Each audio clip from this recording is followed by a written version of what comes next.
Specific heat by me, Miss Davis. So the definition of specific heat is the amount of heat required to raise the temperature of 1 gram of any substance. So you got 1 gram of something, and how much heat do you have to put into it to raise it 1 degree? That's what that means. So for example, the specific heat of liquid water, which is pretty common, is 4.18 joules per gram per degree Celsius. If you look at this table right here, this is specific heat of various things because different substances have different specific heats, which kind of makes sense because they are chemically made up of different things. Heat released and absorbed depends on two things, mass and temperature change. But guess what? It also depends, of course, what it is too. So for example, liquid water releases and absorbs differently than, let's say, lead or copper. Check this out. See, right here, if you look, here's the liquid water.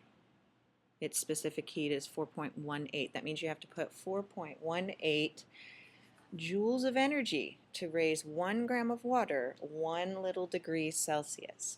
But then you look down here, lead, you only have to give it 0.13. So it has a very different specific heat. That's what I mean by this part right here. Okay, so there's an equation for this. It's a relationship equation. Here it goes. Q equals C times M times delta T. So what are all of those things? Q is the actual heat absorbed or released. And this depends upon C, which is the specific heat of the substance. By the way, when you're trying to find C for an equation, you'll want to use a table like this. M is the mass of the sample in grams. And then delta T, by the way, do you know that delta stands for change? So it's the change in temperature in degrees Celsius.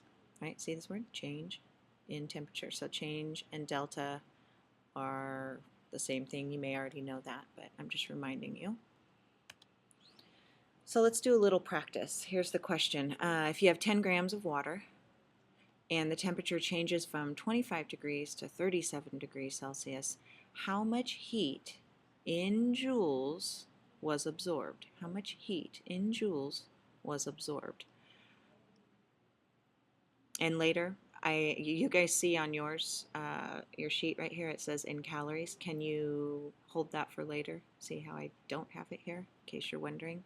So Q, let's identify all of our variables, and you need to write this part down.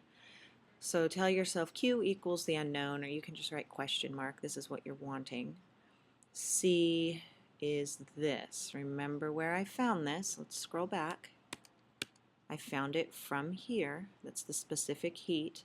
And I knew to look for liquid water because it told me of water. How did I know it was liquid? Well, that's a little bit tricky. That's because water is liquid at this temperature. So sorry about that. That's a little tricky to know, but I'm telling you it. So here's this. How much? What's the mass? Well, 10 grams. See it?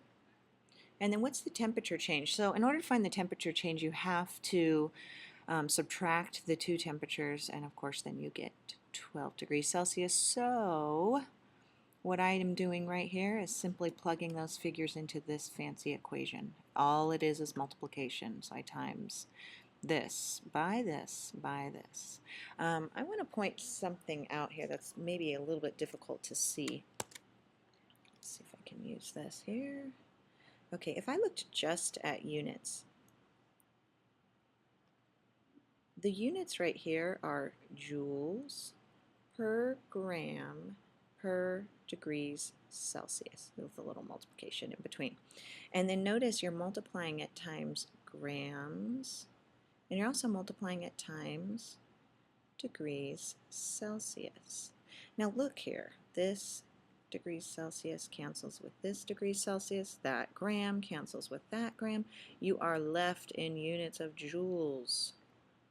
So if I just looked at unit analysis, I wanted to point that out, that this is how I figure out the joules. And then of course I simply just do the math of 4.18 times 10 times 12, and I get this number 501.6. All right, let's move on here. So I want to refresh, remind, or you're going to learn for the first time. Heat, in case you're wondering, is energy. And then the units of energy commonly are joules and calories. Now, joules and calories are really no different in that either are inches and feet. They both, inches and feet both measure length. They're just different ways to measure it. Joules and calories are different forms of energy, different ways to measure energy, different units. All right, so let's have some fun with conversions and some important conversion factors. 1 calorie, by the way, remember how I told you they're different units like inches and feet? So 1 calorie equals 4.184 joules. Also, 1,000 calories equals 1 kilojoule. Gee, I wonder what kilo means. Food energy uses, this is where it gets kind of crazy, food energy uses 1,000 calories, which equals 1 kilocalorie, which equals 1 capital C calorie. Yes, the capitals and lower cases matter.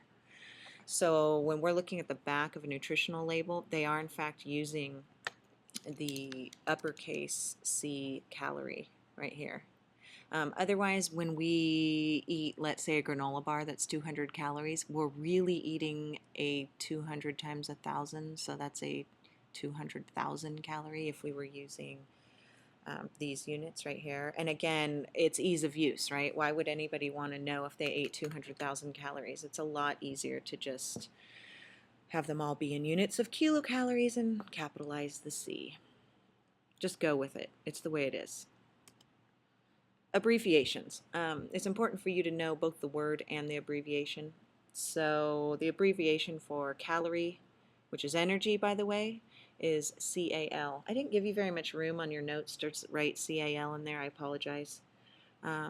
Kilo, which is abbreviated with a lowercase k. By the way, kilo anything is 1,000. 1,000 of anything. Joule, capital J. Again, that's another form of energy. Kilocalories, good to know, and you just combine this guy right here, the K, and the little lowercase cal, so it's kcal. That means 1,000 of those energy units. Then you've got the weird guy, capital C calorie. Whoa, I didn't mean to do that. C calorie, which is capital CAL. This is energy, yes, but it's specifically used on nutritional labels and used for food energy. It's the stuff we see. It's what we know of as a calorie. It's actually a kilocalorie, but it's what we commonly call calorie. And then finally, just so you are clear on this, when I'm talking about mass, the units for mass are grams, and you abbreviate that with a lowercase g. All right, let's finish that question now, and the one that I'm talking about is if you have 10 grams of water, kind of the middle of your page, 10 grams of water, and the temperature changes from 25 to 37 degrees, how much heat in joules was absorbed? And on your paper it says, how about in calories? So we're going to need a couple of things. We're going to need the actual answer, and we're going to need to know a conversion factor. So what was the answer? Ah, there it is. See? 501.6 joules. So there's that. And then we need a conversion factor. I need to know the relationship between joules and calories. There it is. This one. Right here. Ooh, sorry about that. There, that's the conversion factor. All right. Okay, so there they are. Oh, darn it. Hold on. I didn't mean to do that. We're almost done here.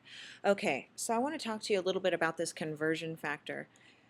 If you were to take 4.18 joules and divide it by itself, and the rules of algebra are if you do it to one side, you must do it to the other. Is that correct? Yes. So if I do that and I divide this side by 4.18 joules, I can do this. This is what I do in algebra all the time. If I divide one side, I can divide the other, and it's fine. I want you to notice, what is 4.18 joules divided by 4.18 joules? It is a big, fancy 1. So 1 equals 1 calorie all over 4.184 joules. That is a conversion factor. I'm going to use this now. So watch. If I do my little factor label method and I plug in, if I have 501.6, that's a 6 joules, and I know that 1 calorie equals 4.184 joules. That's a J. There we go. Now my joules cancel, and I need a calculator, and I would take 501.6 and divide it by 4.184. So grab your smartphones, grab your calculators, and do that while I do the same. Okay, 501.6 divided by 4.184. My calculator says 119, sorry, this pen, 119.8852. Okay, I'm going to round it. How about 9? 119.9, and that is in units of calories now. So now I have answered that question and I converted it, and I wanted to show you that conversion. And that's it for now. Thanks for listening.